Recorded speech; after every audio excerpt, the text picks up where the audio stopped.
Баршаңызға қайырлы күн. Бүгін сіздермен карамельный пирог пісіреміз. Ең алдымен сары майды ұнға қосып, жақсылап араластырамыз. Оның үстіне сахарный пудрамызды қосамыз.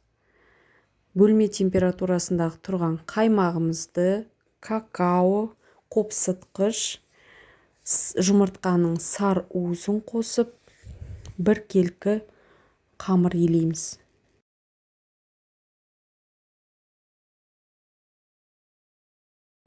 Қамыр дайын болғаннан кейін холодильникқа, яғни тоңазытқышқа 15-20 минутқа қойып қоямыз.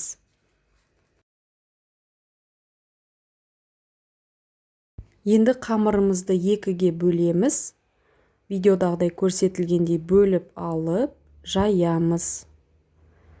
Бір бөлігін 24 сантиметрлі формаға орналастырамыз. Видеода көрсетілгендей.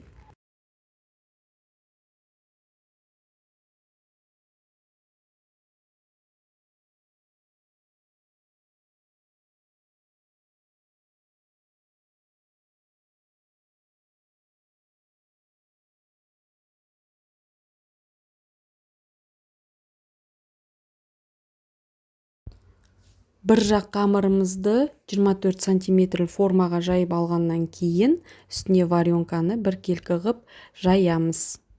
Видеодағыдай көрсетілгендей.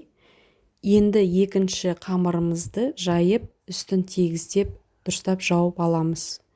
Духовкамызда 180 градуста 35 минут пісіріп аламыз. Осымен пирогымыз дайын болды. Астарыңыз дәмді болсын.